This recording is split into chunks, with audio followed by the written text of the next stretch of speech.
How would you say to help people meet themselves with, because given that our brain tends towards the negative, that's just normal what the brain does. It's looking out for danger and it tends towards the negative. And we tend towards, I think of my cats, right? Like being cat-like to conserve energy and to not move.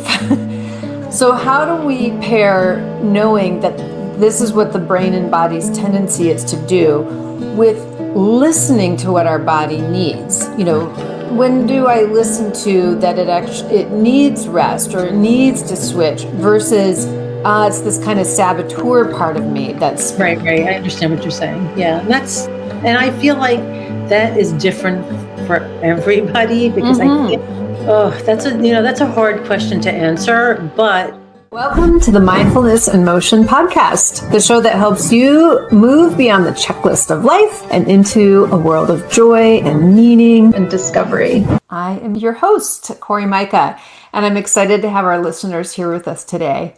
Additionally, in this episode, we're talking with Christine, who is a fitness professional and the founder of Reclaim Your Health. We're going to talk about how mindful movement can help strengthen and build your confidence and your independence at any age. Whether you're looking to feel stronger in your body or to reconnect with movement or discover new ways to support your well-being, this conversation's for you. So let's dive in. Hi, Christine. Welcome. Hi. Thanks for being Thank here you. this morning. Thank you for having me. Yeah. So tell me about the work you do. It says with older adults, and I'm just putting a pause on that because I think you defined older adults as over 50. Right. It's kind of silly, right? I don't know.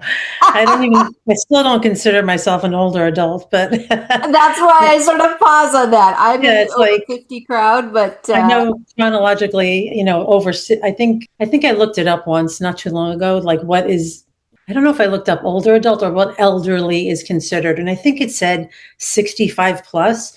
So I'm not there yet. I'm 62, but still it's like, if you're on social media now, I think anybody over 50 is considered an older adult, but I don't have a problem with aging. I have a problem with ageism, but I don't have a problem with aging. And yeah. my whole niche right now, which is healthy aging and more, I think most of my followers are women over 55. I think 95% of my followers are women on Facebook and Instagram. But the whole aging topic or healthy aging is pretty new for me. And it all started when my husband and I went on our first trip to Europe in 2024. Mm-hmm. And that was the year I was turning 60. We went for my birthday and his birthday. So when we were on this trip, I really noticed my husband, first of all, because he doesn't have the same philosophy on fitness that I do. He was an athlete when he was in school, and then he just doesn't like formal exercise, So like a lot of people, I think. So while we were on this trip, I just noticed how many people our age and older were traveling. And so many of them could not navigate where they were going, whether it was, cobblestone streets, stairs, water taxis, because we went to Venice. We were in Verona, which has a lot of cobblestone. And my husband he had a problem getting in and out of the water taxi. And I was like, wow. And I did it very easily. But when I came home, prior to that on social media, most of my content was about nutrition because I have a background in nutrition as well. But when I returned home, I really had this mindset of, wow, I'm like, what I saw was just it made me realize how fit you have to be to travel if you want to experience it fully, right? I mean, there are so many people who travel who are in wheelchairs and walkers, and I think that's great. But in my head, I'm like, gosh, I want to be able to do this comfortably for as long as I can.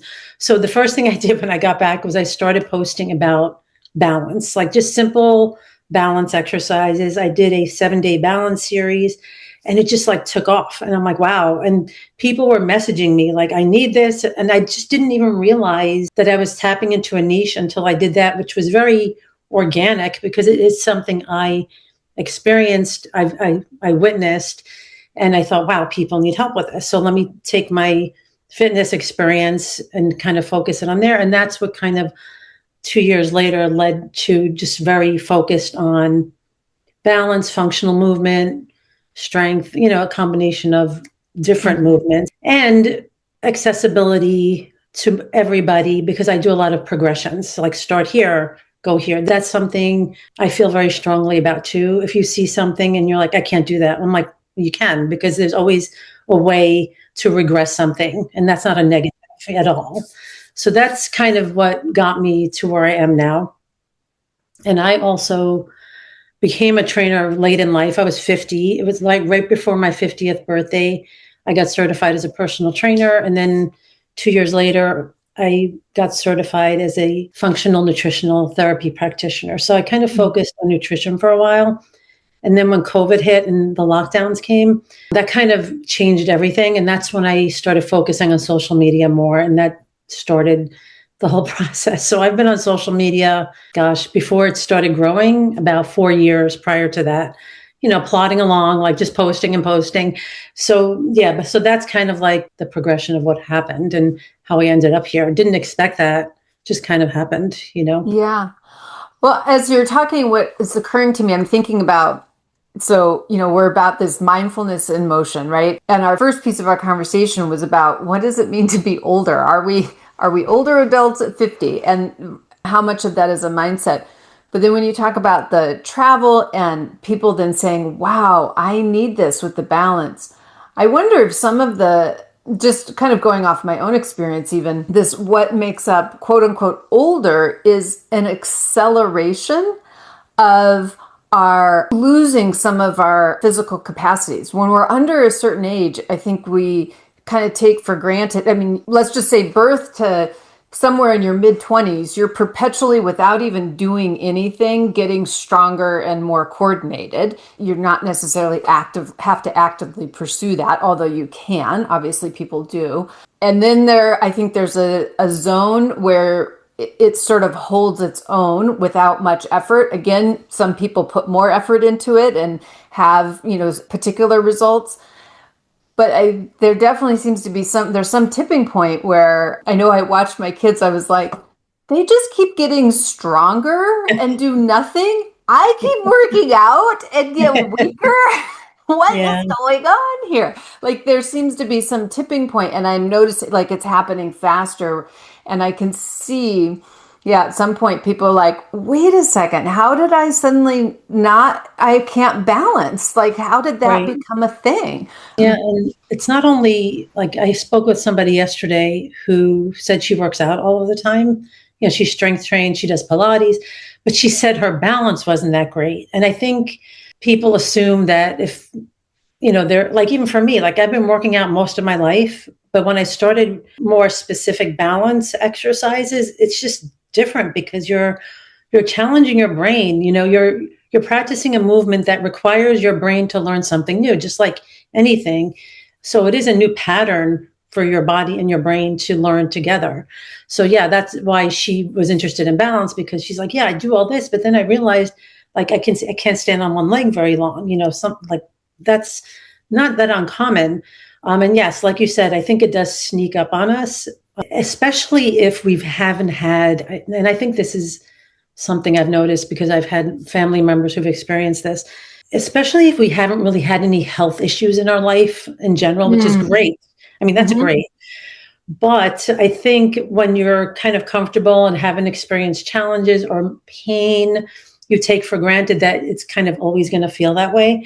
And then you're really not doing much. And then all of a sudden you realize, like you said, oh, my balance isn't good, maybe because you fell or, whatever the situation is. So I'll give you an example, though. I have two sons. One is 32 and one's 29 now. But my younger son always had health issues growing up, and asthma. He had an ulcer when he was 13, a duodenal ulcer. So he had a lot of struggles. He had really bad acne, just things that were always kind of, made him aware, like this stinks, for a kid, right? And he, by no accident, I think, is very conscious of his health because he's had those health struggles.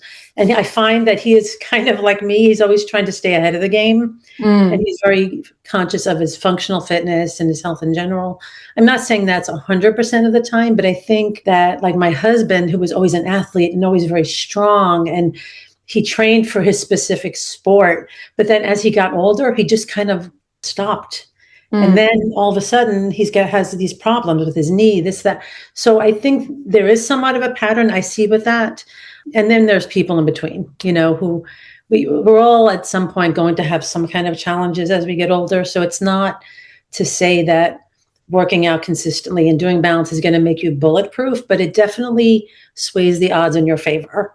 That's what I always say. It's not about living forever. That's not it. It's about living as fully as you can, as mobile as you can. I'm so passionate about that. It's like, don't tell me you can't do this because you're old. I don't want to hear it. It's really about just doing the best you can, not being Superwoman, not being Superman. Absolutely. Yeah.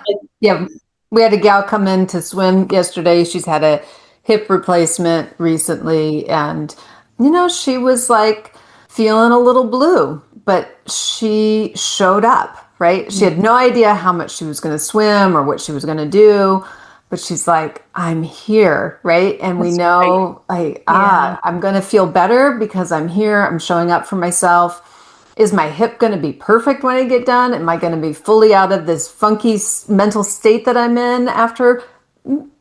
Obviously not, the hip didn't like overnight change. I think there was a change of the mental space, mental attitude, but it's still, the pieces that were hanging over her are still there, but of course.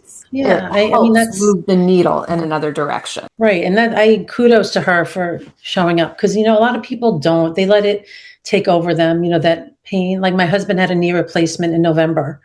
And I know like it was super painful, and, he's a physically strong, he's a very big man, strong, but it really, no pun intended, it knocked him to his knees. Like the doctor was honest about how the recovery would be, and he didn't exaggerate it. And now he's playing golf today. So he has, like, we make a point of, and I have to do it encourage him a lot. I'm in New Jersey and the weather was really bad last week. It was very hot and humid. And we like to go out and walk our dogs. And so we've been going, we've joined the mall walkers club. We went to the mall and we walked a lap on the bottom floor and top floor. Cause I'm like, you got to get out and move. I'm like, just walking, which some people underestimate, is so powerful if you do it consistently. Like it doesn't matter how big it is. It's just got to be consistent. That is something I have found out for myself, and I see it all the time. It's like 10 minutes of exercise. Go ahead. What happens then if we skip a day and we're not consistent? Like, what do we do with our minds then, right? How do we treat ourselves? How do we get ourselves going after that? Yeah. To avoid, this is my recommendation, to avoid the all or nothing mindset, which a lot of us had gone through, whatever, maybe we learned to get past it. I think, it's easier said than done, but if you establish a habit, I'll give another example. 2 years ago, I decided every morning I was going to do 15 minutes of mobility every morning for 30 days. I had a tracker. I ticked it off when I did it. I put music on. I did this 15-minute mobility routine that I came up with. I did it for 30 days straight, and I still do it. But some days I was like, oh gosh, I don't want to do this. So I did it for 5 minutes if I didn't do it for 15 minutes. So that, even if you do nothing, it's just so important to think, you have built up all this consistency. 1 day is not going to make a difference. 2 days is not going to make a difference. But if you let it go for a longer time, it will, of course. But I think more importantly, doing even a little something will keep you from feeling that way. That's what I have found. What I love, what you started with too, is that piece of identifying all or nothing thinking, right? This is such a thing that gets us in trouble. Is all or nothing thinking. And just to really be able to name that and identify that, and well, I didn't go yesterday, so I didn't, she said to be consistent for 30 days. Okay, hello, saboteur thought. This is just all or nothing thinking that's trying to drag us down. Right. Got it. Yeah, I missed a day. Okay, but today's the day. Today's the day. Right. And I can do 1 minute, 2 minutes, do something. Yeah. And the hardest part is always getting started. Yeah. And that, I can't stress enough that just getting up to do it when you didn't want to, even if it's much shorter, it still counts, and it still really helps you maintain that consistency. It really does. It's like once you start moving, I feel like everything's better. And that, it's funny because yesterday I did a reel about how exercise has helped me in every decade of my life. And it's changed, of course, right? The reasons that I started it it was for one reason. How I continued it was for different reasons.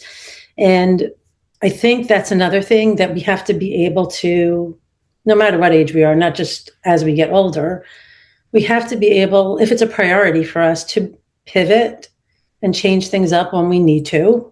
I mean, I sprained my ankle 2 years ago, really badly, walking, and I had to pivot. I wasn't going to sit around doing nothing. Like, I knew I couldn't do that.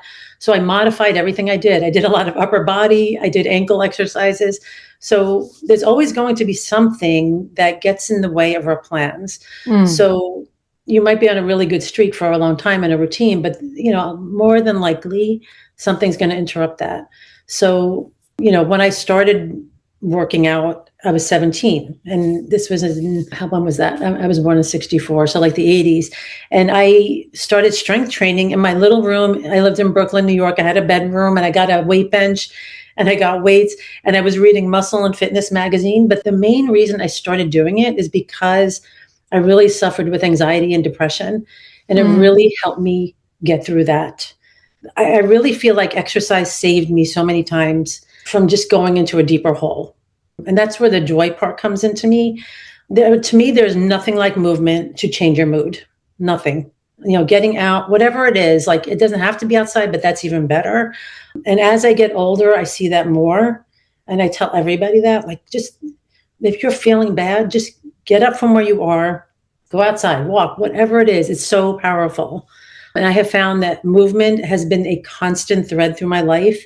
And because I'm human, whenever I have had a period where movement was lacking for whatever reason, that has been the darkest time of my life. I'm not even exaggerating. And then you get so inside your head and forget what that was for you until you start it again. Then you're like, gosh, like, what the heck? Like, all I had to do was do this to feel better, right? I mean, it's not that magic for everybody as far as mental health, but it is very powerful for most people to just get out of our heads and just move our bodies, because absolutely, yeah, they go hand in hand. Our bodies are meant to move. Yes. And if you're wanting to move things of the mind, right, literally change your point of view. Exactly. change up and move it. Like my friend who came out, even if she hadn't gotten in the pool, it would have been worth celebrating, right? That getting up, she changed her point of view from being in their house to, it's a tremendous effort she drove here, right? Get into her car and to drive here, come and then, and speak to another human being. She came, now she knows me well and all this. So it was a safe place, but to celebrate being able to change our view by moving our body in some capacity, in some way. And I think that piece, going back to this all or nothing, we don't want to celebrate it when we've done all of it, when she came in and swam 50 laps or something, but celebrate that start, celebrate that change.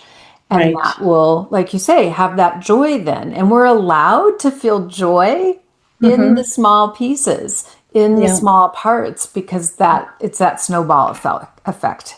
Yeah. And I think we also resist feeling pain and sadness sometimes. So that just, I don't know, like, it goes hand in hand, right? The joy and the sadness. If we didn't experience the sadness, we wouldn't have as much joy. I mean, that sounds corny, but I really believe that, like, overcoming something makes you feel joy, So movement is definitely key. Absolutely.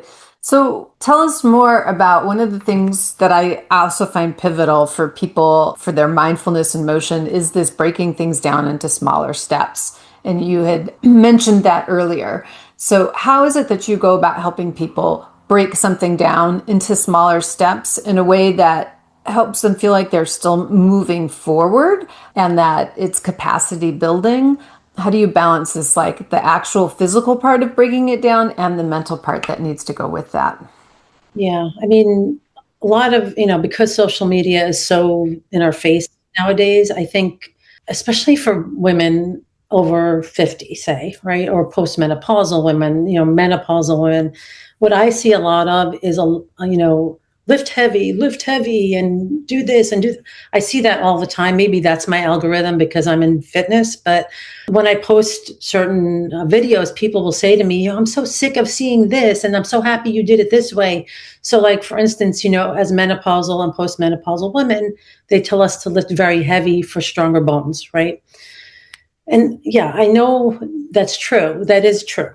But not everybody has access. Not everybody has somebody to help them get there. So I started doing, just for example, over 50, over 60, knees are always a hot topic. Like I can't I'm going to the knee doctor today. Like I noticed that is the number one comment whenever I do any reels that have to do with squatting or whatever, my knees. So, I have done several variations of this. I have shown seated knee exercises that are very similar to like physical therapy exercises, but knee exercises aside, I'm not going to even talk about that yet, but just say like doing a squat, right? Which is intimidating for a lot of people, even a body weight squat, never mind adding weight right away. So I've done a lot of versions of this. So I'll do like a progression of a sit to stand from like a 20-inch seat, an 18-inch seat, keep going down in 2-inch increments. I have a step that like adjusts. So that's just an example, like making it approachable where you don't have to hold a weight. You don't have to do it from a regular chair, even put a pillow on there. Just tap your butt down as low as you can comfortably. Do it 15 times one time, and then just do it every day until it gets easier. Then take the pillow away, lower the seat, keep the same seat height, add a weight instead. There's always a variation, regression, however you want to word it. I feel like regression has like a negative connotation, but I say modification. So there's always a modification for an exercise, always. If you want to do a plank, do an incline plank on your counter, do a wall push-up. I think a lot of people think that's a failure just starting there, but that's the mindset I'm trying to change. It's like, no, there's such a feeling of power when you go from the wall to the counter doing push-ups because you are getting stronger. I mean, I still wear a band. I use like a booty band around my arms to do regular push-ups because it's not my strongest move. So I still need that support when I'm doing a military push-up to help me a little bit to bounce back up. So we all have our strong moves. We all have our weak moves. So that's why I do a progression from a kneel to a stand where you're just, and again, this is knee problems aside, because I know everybody can't do this, but just kneeling with one leg slightly off the ground and holding that position for a few seconds with your hands on a bench, just to get familiar with the pattern before you even start getting up. So that's my approach. It's like, I don't know if you've ever heard the term grease the groove. Have you ever heard that term? I guess. Yeah, I use it a lot because I didn't coin it. It was coined by a Russian trainer. It's basically doing a lot of repetitions of a movement without loading it, without adding weight, until your body is familiar with it and you get better at it. And then you gradually add more challenge to it. So I always use that. Let's, grease that groove, just that motion of sitting to stand on a higher chair. That gets you ready for the next part. And then you grease the groove of that next challenge. So it's about practicing each level until you get stronger. Well, what I heard too was starting with what you already know and what you already can do. So for the squat, who calls sitting down in a chair squatting? Right, exactly. And that also answers the question, why the heck do I have to do these ding dong squats? Yes, exactly. I want to get up and down from a chair. Your toilet. Eventually, if and when I fall down, I want to be able to get up and down from the floor, or I want to get up and down and play with some child or pick up something off the floor. So starting with this thing that, gosh, I already know how to do a squat because almost everybody, unless you're wheelchair bound or something, does get up and down from some sort of chair. So exactly. I should try to relate it to everyday movements that we have to do if we want to live fully, basically. I did a reel where I measured my toilet bowl height to see how high it was. I'm like, this is where you should be able to squat down to eventually. That's my thought pattern. I'm like, I think my toilet bowl was 17 inches, which is not, it's pretty high, but that is a need that we have. Like, want to struggle to get up off the toilet. And I really feel, when I say that, I don't mean like, again, not doing it right away, practicing it, practice sitting on a little bit of a higher surface. And then you will get stronger if you practice it consistently, whether that's a little bit every day or 3 times a week. It has to be consistent. Well, and I think it's pairing the consistency with the mental and that physical. Again, I can squat. I do squat. I sit down. How many times did I sit down, stand up, to start building that mental capacity of, I can do something consistent. Like, I consistently every day stand up and sit down from a chair. Great. Right. Now I can consistently stand up and sit down with a little more attention to it and noticing, am I standing up and sitting down with pushing with my arms a whole bunch, right, or what leg muscles am I using for the standing and sitting down, that we can exponentially grow from a place of confidence instead of always chasing, I need to be like that over there in order to be good or to celebrate or to be confident. There's a certain amount of confidence I can have right now because there's some way that you're functioning in your life right now. Let's find the good ones and build on them. Exactly. And it doesn't have to be everything. It doesn't have to be, no matter what we see, with working out. Yeah, it's great to have the perfect workout, right? But honestly, real life is not always like that. I went through a phase where I wrote down every workout and every rep I did and every set I did. But that, happens in spurts kind of.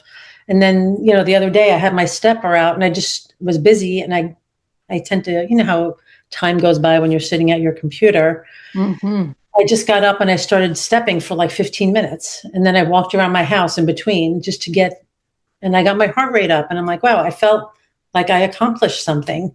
I didn't get a formal workout in. So it's about, incorporating these little movement snacks into your daily life that, again, with consistency, make a difference. They move the needle in a positive direction rather than just thinking you have to have a scripted workout that you do 3 times a week, which is not a bad thing. But if that is not working for you, there's another alternative. Well, and those sort of scripted workouts, I think about when I go to the gym, right? That's the time where I'm having a focused, purposeful expansion because I'm pushing into something, like you said, a little bit harder, right? I'm feeling something that's a little harder, a little tougher. I'm allowing myself to have that challenge time on purpose. So I'm practicing this mental piece of, it's okay for me to feel something that's hard, a little bit hard, because I'm building that capacity and matching that with my body wants and needs to move all the time. And, people have those watches, right, that say, time to get up, because we do lose track of how long we've been sitting. I know my neck is what lets me know that I've been at the computer too long, the whole reaching neck business. And just getting up, for me, it's going downstairs and getting a glass of water and coming back upstairs and petting the cat and having some small bits of movement throughout the day. I do that with movement. I also do that with small bits of mindful meditation, right? Of this looking away from the computer and tuning into my 5 senses to have my brain sort of get a break and a shift. Yeah, it doesn't have to be the big thing all the time. It's pairing it up with it. Exactly. And I, like you said, I do agree in doing hard things sometimes because that makes us resilient. It definitely does. I like lifting heavy weights, but I go through periods where my body is like, nope, it's not good for me right now. Like a few weeks ago, I went through that. It's about listening to your body too, and listening to your body and not just stopping what you normally do, but again, pivoting and changing that activity so you keep the consistency, but the consistency just looks different. That's really what I think is important too. Now, how would you say to help people meet themselves with, because given that our brain tends towards the negative, That's just normal what the brain does. It's looking out for danger and it tends towards the negative. And we tend towards, I think of my cats, right? Like being cat-like to conserve energy and to not move.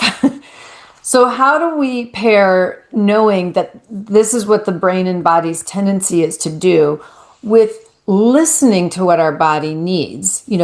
When do I listen to that it needs rest or it needs to switch versus it's this kind of saboteur part of me that's right. I understand what you're saying. Yeah. And I feel like that is different for everybody because I think, that's a hard question to answer, but and again, I've been exercising most of my life. So I feel like I'm very in tune with my body. And there are periods where I have gone through like a week where I will not lift a weight. I won't really do anything harsh at all. Or not harsh. I won't do anything challenging with my body. I'll just do gentle things. I'll just walk. I'll sit in my yard because I recently got into bird watching a year ago. Now I'm obsessed with birds. So that's very meditative to me. But some people do have a hard time tapping into what their body really needs. And they're always on this go, go, go, go. So I have to think about this for a minute because it's hard for me to say to somebody, just listen to your body when they don't.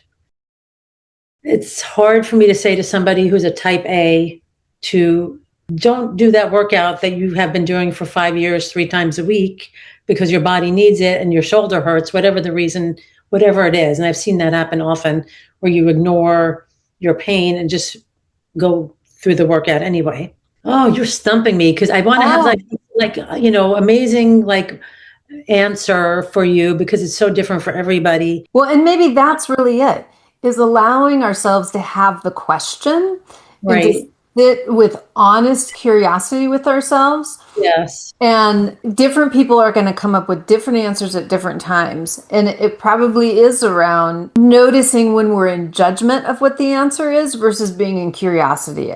So for your type A person who has a pain in their shoulder and they say, okay, maybe I should stop doing, I don't know, my push presses or something for a little while. But they're so in judgment of it, right? A criticism of that, right, they may not rest it. Or I think it is about that curiosity and see, okay, well, let me try doing something a little bit different. Either try a little bit of movement even when I don't want to, or try slowing down some movement even when I don't want to, and get curious about what happens out of that. That's great. I love that you use curiosity because I think that's something that we have to maintain as we age because sometimes we lose that. So as you were talking, I was thinking of some examples that might be helpful in my own, like an example of myself being ignorant of my own body recently. And I was like, wow, of all people, I should know better, right? And also my husband. So this was about a month ago. I had been feeling really fatigued, really just not as energetic as I usually do. I wasn't working out as much as I was. I was also stressed out about something going on in my life. And we were out gardening, and it was not like super hot out, but it was warm out. And we were out there for a couple of hours, and I didn't bring my water with me, which I always have with me. And I went in the house, and I was so thirsty. I'm like, oh my God, I'm so thirsty. But like not a normal thirst, like really thirsty. So I crushed up some blackberries and I put them in my water, and I had run out of, I don't think it's necessary for everybody to use electrolyte powders unless you're really sweating a lot. But I happen to have one I like because it's not too sweet and I like the taste of it. So I put a little bit of that in it. I drank about like 12 ounces of water and I immediately felt better. And this is the part that for me is just ridiculous because I used to teach this all the time. I had been thinking back to, and this is actually going to answer your question in a way. When we're not feeling well, whether it's physically or mentally, I kind of go through a checklist in my head because again, we get stuck in our heads sometimes, like just feel bad. You don't really think about why this might be happening. And I kind of go through a checklist like, all right, in the last couple of months, what has been going on in my life? Has there been a change in something, whether outside of my life, whether, with a person in my life? Has there been a change going on?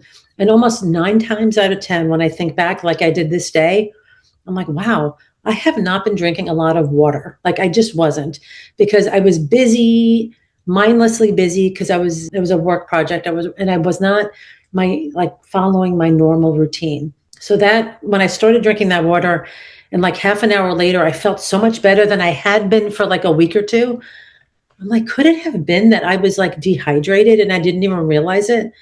I texted my son, who I mentioned, and I said, Nick, you're not going to believe this. I said, but I've been feeling crappy for 2 weeks, and I had even told him about it. And I said, I realized that I was so wrapped up in what I was doing that I was not drinking enough water. And I said, today, I really hydrated well, and I feel like 80% better. Mm. I really feel like that was a moment for me that I'm like, here I am. I'm a nutritional therapy practitioner, a trainer, and I totally ignored my body for like 2 or 3 weeks because I was so wrapped up in what I was doing. And all I had to do was be curious about how I was feeling and like kind of thinking back to, wait, am I doing this? Am I doing that? And it seems crazy, but I swear to it, like that was the reason, because since that happened, I have been feeling pretty good, and I've been much more conscious because of that incident. Mm-hmm. So I think if people take a moment, like I said, to be curious about, why they're feeling a certain way, and there could be a very good reason for it, and that can give them a reason to not make an excuse not to do something, but hey, because I've been going through all of this, my body is telling me I need a break, whether it's doing nothing or just modifying drastically what I normally do. Mm-hmm. Yeah. To recover mentally. And it's in this case, it was something simple. Right. Of drinking water, a little electrolyte, which that can happen. Sometimes it's something bigger and more complex, but something simple like a bit of water. And that goes back to our idea of like some simple bit of movement. Notice that you can squat because you sit down and stand up from a chair. Right? Bring in some simplicity, curiosity. It might build to something else. It could have been like, oh, the water helped it, and now I'm still not, feeling good. All right, what else could I be curious about? And that would be fine. Right. And it could be something bigger is going on. But very likely, a lot of things are, small things that, in this case, reduced over time. You smallly reduced over time the amount of water. Right. And we make a small change in that. Yeah, life is about all these little things that ebb and flow. And what I appreciate too with your sharing that story is I didn't hear a lot of beating up, like, oh yeah, I should be a person who does this. And I missed. Right, exactly. Because I'm human and it's okay. And today I get to drink more water. Yeah. I mean, again, I always think back to that because I actually created it was a while ago.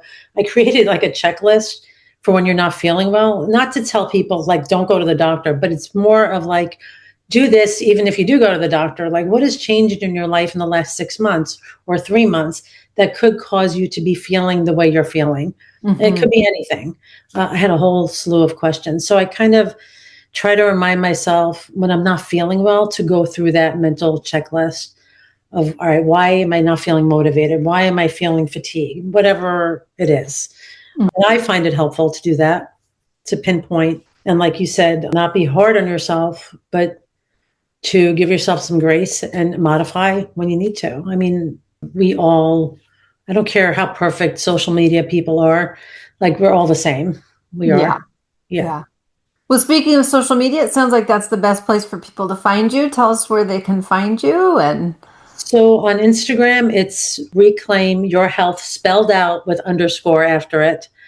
And on Facebook, it's Reclaim Your Health, my business page. And I have a YouTube also, which is Reclaim Your Health as well. And I'm on TikTok, but not as active. So I would say Facebook and Instagram is where I'm most active. Okay. Reclaim Your Health. I love it. Yeah. Well, listeners, remember, life is more than just ticking boxes. It's about finding joy and meaning and connection at every moment. Thank you so much for being with us today. What's that? And watching birds. And watching birds. Yes, you have your little birds there on the wall behind you. Yeah. That might also be a sign of getting older. Seems to be bird watching is a thing, but definitely taking that box. Yeah.